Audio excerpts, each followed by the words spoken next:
Welcome to ECNTRADE Daily Video. Before we begin, it should be noted that any advice is of a general nature only, and that your personal circumstances have not been taken into consideration. Hello everyone, my name is Rob Clayton and thank you for joining me. What a new week and a new assessment on the Australian dollar after reaching the highs last week of around 70 to 50, 60 area. The market plummeted after investors reassessed the US Federal Reserve announcement last week after it raised its benchmark rate by half a percentage point to 7.75 to 1%. Meanwhile, in the stock market in the US, it suffered its worst day of the year as investors worried about the US Federal Reserve plans to raise interest rates to tackle soaring inflation. Right across the board, the dollar index rallied and therefore saw the market plummet, with Australia wiping out all its gains after recovering from the lows of 70 cents and now looks back towards that bottom side of the range, seen around 69, 80, 90. I do feel from there we could see another rebound, that is from the support line and bouncing back towards the top side. So I'm not going to get bearish at the bottom side of the range, and let's see at the start of the fresh week if the market can stage a turnaround.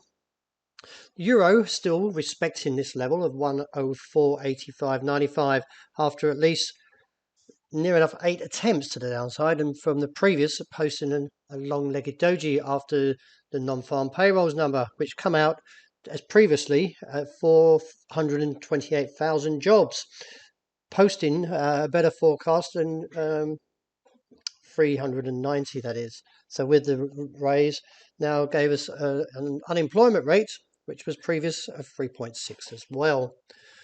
With both the Federal Reserve and also the unemployment rate or the non-farm payrolls out the way, the market can now get a slower view, that is, more of assessment, should I say, to where we can step next for the euro. In light of the pattern, I feel the market is still somewhat weak and therefore could look down towards this bottom side of the range around 103.40.60, but that will be the last stretch of this heavy bearish trend that we've seen since 122. So I feel we are getting very close to the bottom side of the range, but let's see if the euro will show further weakness to the beginning of this week and take out that level.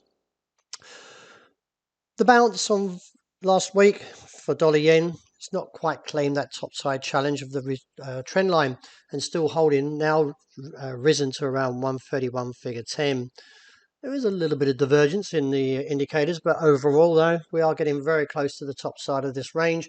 And if I just lift this up, we can see that anywhere from around 131 I do anticipate another rejection and pull back towards that bottom side around 127.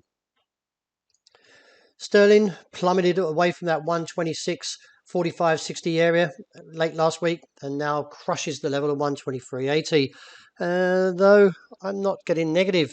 The reason behind that is, as you can see, I draw these lines in here. We've got a decline in price, but we also have a rise in RSI, which supports bullish divergence.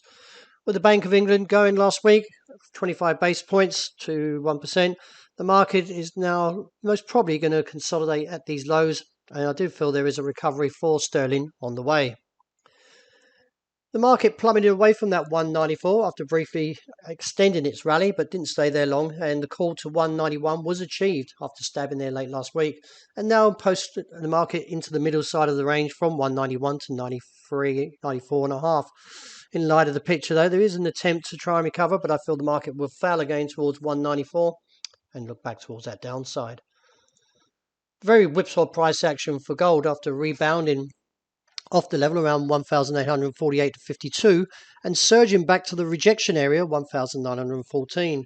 In light of the pattern though, I feel that gold is still struggling, and if we see a move under 1,870, just bringing down a little bit there, is that we are looking back towards the bottom side of this range around 1,848 and reassess.